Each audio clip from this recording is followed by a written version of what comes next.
Several fantastic super systems on this game. Go with terrible spread teams. Teams with minus 8.5 points per game or worse margin of cover. Some people would know that as a sweat barometer. It's 488, 367, and 27. That would favor the Dolphins. The NFL, again, is about regression to the mean, and it is actually good to pick bad. Yes, sometimes you got to hold that nose and pick those bad teams playing poorly because they tend to be undervalued when it comes to the NFL. Over the years, anecdotally, and speaking to gamblers, especially the square gamblers, there's nothing they hate more than betting on bad teams. And that's, you might say that's obvious, but I'm going to talk as opposed to betting against like good or great teams. No, they didn't like to bet against, say, Tom Brady in his prime, or they don't want to bet against Patrick Mahomes, who may or may not be past his prime, but you get the point. Still, when it comes to betting on awful teams, even if it was against another bad team, or a mediocre team, or getting a ton of points in a game like this, the public despises it. So what do the odds makers got to do? They have to adjust.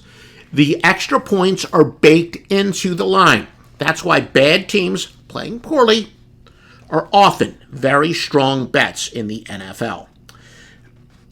So again, that would favor the Dolphins at 488, 369. Undefeated, though, to winless teams in week 3 or later and laying at least 3 points, 67, 45, and 3. That, in fact, would favor the Bills.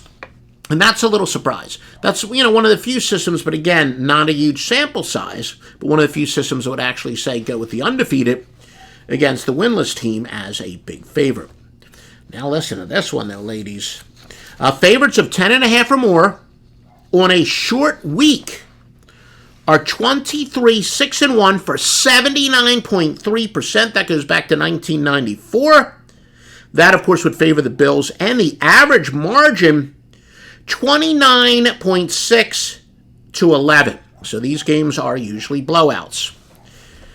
Now, when the point spread for and against each team implies the total should be higher, go with what the odds makers are telling you.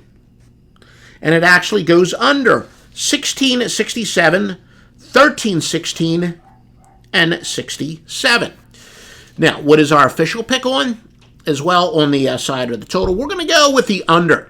That system, quite frankly, it hasn't been as great in recent years, and that's why it's not, as of now, as of this second, a premium play.